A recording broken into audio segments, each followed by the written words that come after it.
Pro-Russian forces in eastern Ukraine have released 9 members of the Red Cross who were detained on Friday.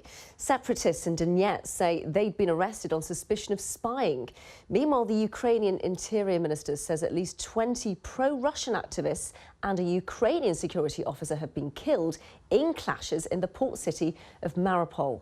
Well, Ukraine's acting president, Alexander Turchinov, has warned people in eastern Ukraine against voting for independence from Kiev in referendums being held in some regions on Sunday. Mike Wooldridge reports.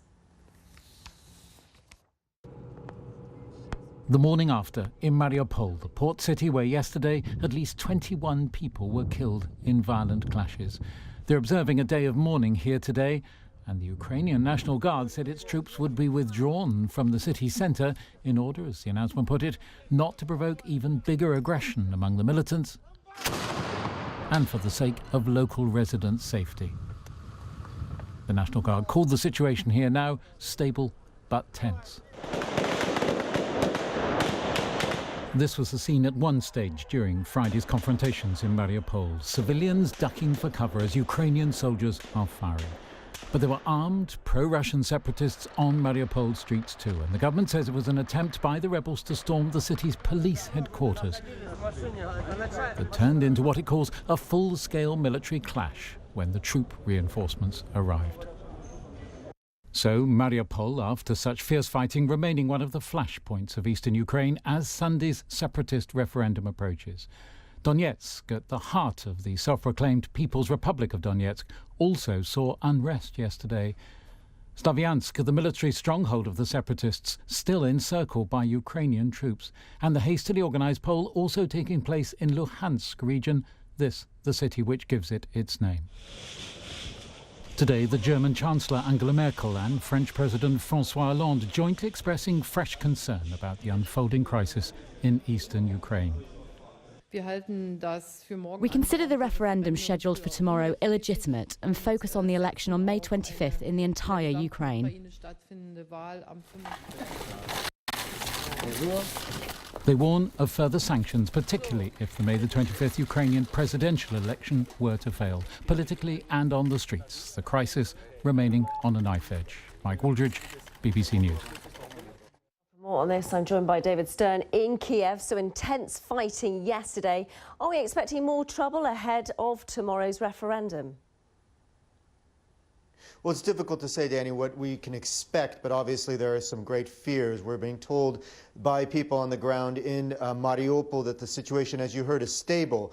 One could say quiet, but with a palpable tension in the air. Overnight, the City Hall building was burned, and then we're told that an APC, an armed personnel carrier, was set, which belonged to the government forces, was set on fire with its ammunition inside. But at the moment, there aren't the clashes, of course, the clashes that we saw yesterday. Very intense, some of the worst fighting so far, and there seems to be also a high level of anger among a number of people in the streets of Mariupol. But of course, we're watching other places as well. This referendum will be taking place throughout the Donetsk region, of which Mariupol is a part, and we are also watching, of course, the town of Slavyansk, as well as Donetsk itself, which is the capital of the region. And of course, members from the Red Cross caught up in things yesterday. I know they've been released, but presumably questions now as to why it happened in the first place. Right, and these questions are not being answered quite yet. The Red Cross, we've spoken to a representative, was very, well, didn't give us too much information. What we can say is that 9 people in all were held. That's 8 local employees and 1 international employee of the, or an employee of the International Red Cross. Agency reports say that they were held for 7 hours. What we can say is that they are now released, but we don't know the reasons for their detention in the first place or what happened while they were being detained. And a stern warning from Ukraine's acting president, warning those who intend to vote in the referendum. He said it would be a step in the abyss and would, of course, wreck the local economy. Right, and there have been a number of warnings coming from the government. Obviously, a very sharp words pointed towards the militants as well as towards Russia. But at the moment, the question is what exactly is going to happen on the ground. The pro-Russian separatists, these gunmen, have said that they're going forward with this regardless of the situation in the eastern part of the country.